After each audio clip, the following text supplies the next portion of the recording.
நம்ம எல்லாருக்கும் தெரியும், ஒளி வடிவமானவன் தான் இறைவன் அப்படிங்கிறவர்.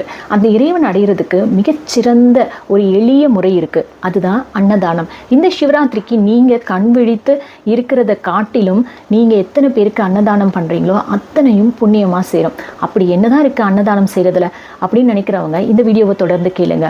ஒரு நாட்டில் இளவரசி ஒருத்தவங்க இருந்தாங்க.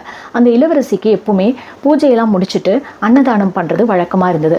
அப்போ அவங்களுக்கு திருமண நிச்சயம் பண்ணியிருந்தாங்க.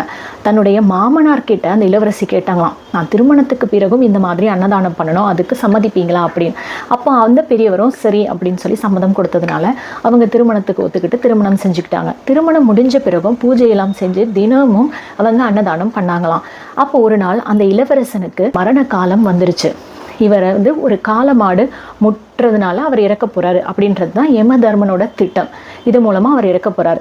இதே நேரத்தில் அந்த ஊரில் ஒரு ஏழை பெண்மணி இருக்காங்க. அவங்களுக்கு ஒரு குழந்தை பிறக்குது.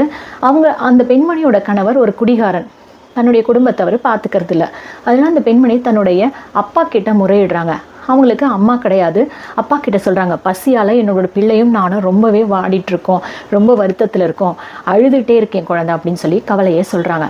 அப்போ அந்த அப்பாவுக்கு ஒரு செய்தி தெரியுது, இந்த நாட்டோட இளவரசி எல்லாருக்கும் இலவசமாக அன்னதானம் தராங்க, நான் அங்கே போய் உனக்கு சாப்பாடு வாங்கிட்டு வரேன் அப்படின்னு சொல்லி அந்த வயதான முதியவர் அங்கே போகிறாரு. ஆனால் அவர் போன நேரம் அங்கே அன்னதானம் முடிஞ்சிடுது, சாப்பாடு இல்லை இவருக்கு கொடுக்கறதுக்கு. அப்போ இளவரசி கிட்ட தன்னுடைய குறைகளை எடுத்து சொல்கிறாரு முதியவர், என்னுடைய மகளுக்கு குழந்தை பிறந்திருக்கு, பசியால் ரொம்ப துடிக்கிறாங்க, அவங்களுக்கு சாப்பாடு வேணும் அப்படின்னு சொல்லி கேட்குறாரு. ஆனால் சாப்பாடெல்லாம் தீர்ந்துருச்சு இல்லையா. அப்போ இளவரசி என்ன பண்ணாங்களாம், தன்னுடைய கணவருக்காக தனியாக செய்யப்பட்டு வைத்திருந்த அந்த உணவை எடுத்து இந்த பெரியவருக்கு கொடுத்து அனுப்பிட்டாங்க.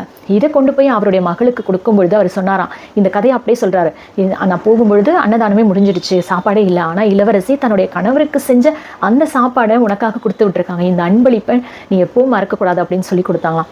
சிவனையும் நினச்சிட்டு இருப்பாங்களாம், எல்லா நேரத்துலையும் நமச்சிவாய சொல்லிட்டே இருப்பாங்களாம். இந்த சாப்பாடை பார்க்கும்பொழுதும் நமச்சிவாயன்னு சொல்லிட்டு அந்த இளவரசியை வாழ்த்துனாங்களாம். 100 வருஷம் தீர்க்க சுமங்கலியா வாழணும் அப்படின்னு சொல்லி வாழ்த்துனாங்களாம்.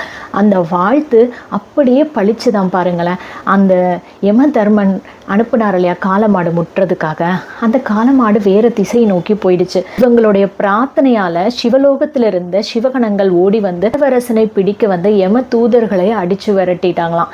யம தர்மர் சிவனுடைய அருளை பார்த்து அந்த இளவரசருக்கு ஆயுட்காலத்தை 100 ஆண்டுகளா நீடித்து கொடுத்தாராம். என்ன ஒரு அற்புதம் பார்த்தீங்களா.